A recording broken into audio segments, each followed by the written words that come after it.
তো গাইস আজকে আমার নাচের পরীক্ষা, একটা স্পেশাল দিন আছে কিন্তু এখন বলবো না। আজকে আমি একটু তাড়াতাড়ি উঠেছি, 5:30টাতে উঠেছি। আজকে বলবে যে এত খুশির কারণ কি। আজকে আমার ওটা পরে বলছি। আজকে আমার বার্থডে। আজকে আমার বার্থডে। সবাই রাত 12টার সময় ফোন করেছিল কিন্তু আমি রিসিভ করতে পারিনি। আজকে আমি 10:30টার সময় ঘুমিয়ে পড়েছিলাম রাত। তো এই যে তাই জন্য রেকর্ডিং পাঠিয়ে দিয়েছে।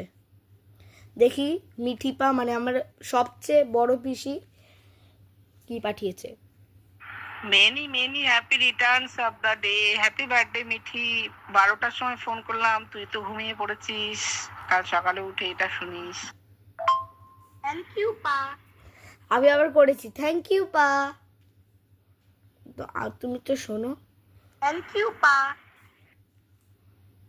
পা বলে ডাকি। এবারে আমার সবচেয়ে বড়, তার থেকেও বড় পিসি কি বলেছে। শুভ জন্মদিন মিঠি, খুব ভালো থাকিস, সুস্থ থাকিস, খুব বড় হবি।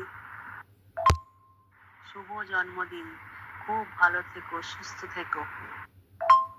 থ্যাংক ইউ পিসি। আর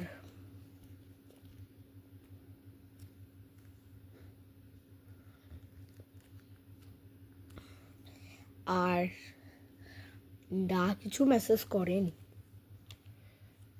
সবাই আমাকে রাত্রিবেলা একসাথে মিলে ফোন করছে, গ্রুপ।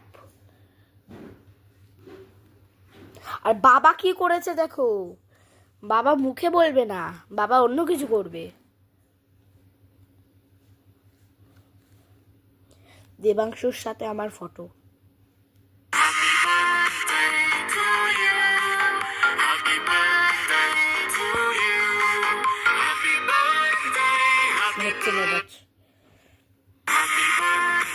দেবাংশুর সাথে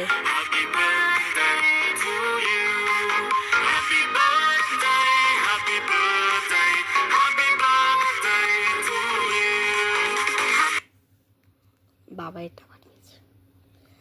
আজকে আমার বার্থডে, এই দিনটার জন্য আমি 1 বছর ধরে ওয়েট করে গেছি। তো আজকে সেলিব্রেট হবে না, সেলিব্রেট হবে হচ্ছে 18ই সেপ্টেম্বর, কারণ আমার পরীক্ষা চলছে অবধি। আজকে নাচের পরীক্ষা, মানে ভাবতে পারছো আমার কত চাপ যাচ্ছে এবছর। এবার অষ্টমীর দিন। তো রাখলাম, বাই বাই। এখনো অনেকে আমাকে উইশ জানাবে, কিন্তু তোমরাও উইশ জানিয়ে যাও কমেন্টে। Bye bye.